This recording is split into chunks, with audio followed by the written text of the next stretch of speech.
Hello আমার ইউটিউবের বন্ধুরা সকলে কেমন আছো? আশা করি খুব খুব ভালো আছো। আমিও খুব ভালো আছি। আজকে একদমই একটা অন্যরকম ভিডিও নিয়ে আবার তোমাদের সামনে চলে এলাম।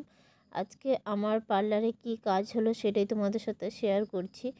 আর তোমরা প্লিজ ভিডিওটা কেউ স্কিপ করো না। এই ভিডিওতে আমি অনেক কিছুই বলতে চলেছি। তোমরা অনেক কিছুই জানতে পারবে এই আন্ডার আর্মস সম্বন্ধে। তো চলো সকলে ভিডিওটা দেখতে থাকো। প্রথমেই বলে দিচ্ছি, এই দিদিভাইটা আমার এখানে এসছে। ওই দিদিভাইটা কিন্তু জানে না যে আমার এখানে আন্ডার আর্মস হেয়ার রিমুভ করা হয়। তো একজনের কাছ থেকে শুনেছে যে এখানে আন্ডার আর্মস হেয়ার রিমুভ করা হয় বা আপার লিপ ভ্যাক্সিং করা হয়, আন্ডার আর্ম ওয়াক্স করা হয়। তো এটা জানার পরে কিন্তু এই দিদিভাইটা আমার এখানে এসছে আজকে প্রথমবার। তো দিদিভাইটা আমাকে এসে বলল যে আমি আন্ডার আর্মসের হেয়ারগুলো রিমুভ করতে চাই। তো এটা কীভাবে রিমুভ করা যায় একটু বলতে। আর দিদিভাইটা বলছিল যে ও নাকি সপ্তাহে 3 থেকে 4 বার রেজার ইউজ করে। যেহেতু গরম এখন, আর এই গরমে আর আমি ওই দিদিভাইটাকে দেখেছি সবসময় স্লিভলেস ড্রেস পরতে, সবসময় স্লিভলেস ড্রেস পরা পছন্দ করে। তাই নাকি তাকে সপ্তাহে 3-4 বার করে রেজার ইউজ করতে হয়। তার জন্যে আমার এখানে চলে আসছে আজকে কিভাবে লং টাইমের জন্য এই হেয়ারগুলো রিমুভ করা যাবে। তো আমি দিদিভাইকে বলেছি যে তুমি ভ্যাক্স করে নিতে পারো, কারণ ভ্যাক্স কিন্তু মোটামুটি বেশি দিন না হলেও তোমার এই সপ্তাহে 3-4 বারের যে ঝামেলাটা এটা আর হবে না। কারণ 1.5 থেকে 2 মাস পর আবার তোমার নতুন করে হেয়ার হবে। আর সেটা তোমার রেজার ইউজ করলে যেরকম হয় সেরকম একদমই হবে না, তার থেকে অনেকটাই কম হবে। দিদিভাইটা বলল ঠিক আছে চলো আমাকে ভ্যাক্স করে দাও। তো আর এদিকে কিন্তু একটু ভয়ও পাচ্ছিলো, তার কারণ প্রথমবার ভ্যাক্স করতে চলে আসে। যেহেতু আগে রেজার ইউজ করেছে বেশ কয়েকবার বলতে আমাকে বলেছে যে অনেকবার রেজার ইউজ করেছে, আর সপ্তাহে 3 থেকে 4 বার রেজার ইউজ করে। তো সেখান থেকে আমি বলেছি যে যেহেতু তুমি রেজার ইউজ করেছো, অনেকবার রেজার ইউজ করেছো, সেক্ষেত্রে কিন্তু প্রথমবার ভ্যাক্স করলে একটু ব্যথা লাগবেই। আর এইটুকু ব্যথা সহ্য করাই যায়। আইব্রো করলে যেরকম একটু ব্যথা হয় সেরকম ব্যথাই হবে, এর থেকে বেশি হবে না।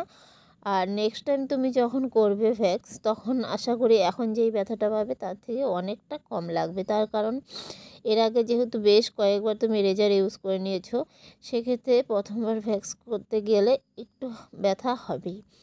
আর কি হবে সেটা হচ্ছে গোড়া থেকে একদম ভিতর থেকে চলে আসবে না। তার কারণ বারবার রেজার ইউজ করার পর আন্ডার আর্মসের যে হেয়ারগুলো সেগুলোর গোড়া কিন্তু ভিতরে থেকে যায়, আর বাইরে থেকে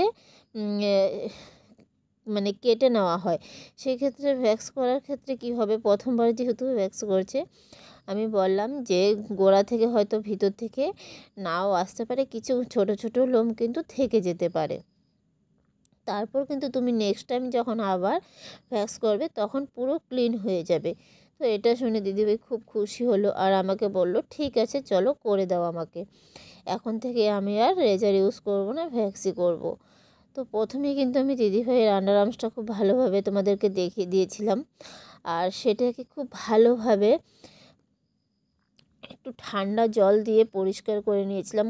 তার কারণ আমাদের কাজ করতে গেলে কিন্তু সব কিছু পরিষ্কারভাবে করতে হয়, তাই আন্ডার আর্মসটাকেও আমি খুব ভালোভাবে ক্লিন করে নিয়েছি। তারপর একটু শুকনো তুলো দিয়ে আমি ভালো করে শুকিয়ে নিয়েছি, ড্রাই করে নিয়েছি। তারপর সেখানে কিন্তু খুব ভালোভাবে পাউডার দিয়ে দিয়েছি আমি, তার কারণ পাউডারের জন্য কিন্তু খুব ভালোভাবে ভ্যাক্সগুলো লেগে যাবে আর লোমগুলো চলে আসবে। তাই খুব ভালোভাবে পাউডার সেট করে আমি ভ্যাক্সটা ইউজ করেছি। ভ্যাক্সটা ইউজ করে প্রথমেই কিন্তু আমি দিদিভাইয়ের বাঁ পাশের আন্ডার আর্মসটা পরিষ্কার করে দিয়েছি, সেটা তোমরা দেখতেই পেয়েছিলে। আর এবার কিন্তু আমি ডান পাশের আন্ডার আর্মস হেয়ারটা রিমুভ করছি। বাঁ পাশেরটা কিন্তু যেহেতু হেয়ারগুলো এক পাশেই টান ছিল, তাই আমি সেটাকে পুরো একভাবেই টেনে পুরো হেয়ারগুলো একবারই তুলে নিয়েছিলাম। কিন্তু বা আগেরটা ছিল বাঁ পাশের, এবার ডান পাশের। আর ডান পাশেরটা তোমরা দেখতে পেলে হেয়ারগুলো কিন্তু দুভাগে ভাগ করা ছিল, মাঝখানে একটা দাগ পড়ে গেছিলো আর ওপর দিকে নিচের দিকে দুভাগে ভাগ হয়েছিল। সেক্ষেত্রে কিন্তু তোমরা দেখতেই পেলে, তোমরা যারা বাড়িতে ভ্যাকসিনে করতে চাও, এই ভিডিওটা তোমাদের জন্য খুব উপকার হবে।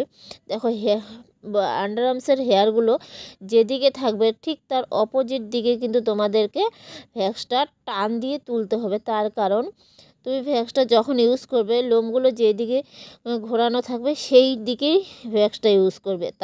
আর যখন টানবে সেটা কিন্তু তার বিপরীত দিকে টানতে হবে, তাহলে কিন্তু তোমার পুরো লোমগুলো একবারেই চলে আসবে। আর দেখো তোমরা কত সুন্দরভাবে পুরোটা ক্লিন হয়ে গেছিলো। আর একটু ব্ল্যাক হেড ছিল, তবে হ্যাঁ, এটাও আমি বলেছি তুমি 2-1 বার করলে পরে কিন্তু এই ব্ল্যাক হেডটাও তোমার কমে যাবে। কারণ রেজার বারবার ইউজ করতে করতে কিন্তু তোমার আন্ডার আর্মসটা অনেকটাই কালো হয়ে গেছে। তার কারণ সপ্তাহে যেহেতু 3-4 বার করে, আর মাসে তোমার 12 থেকে 15 বার হয়ে যায়। আর সেক্ষেত্রে বারবার রেজার ইউজ করলে কিন্তু আন্ডার আর্মস এমনিতেই একটু কালো হয়ে যায়। তো দেখো আন্ডার আর্মস রিমুভ করার পর কিন্তু আমি একটু ক্রিম ম্যাসাজ করে দিয়েছিলাম যাতে একটু ভালো লাগে। তো থ্যাংক ইউ। চলো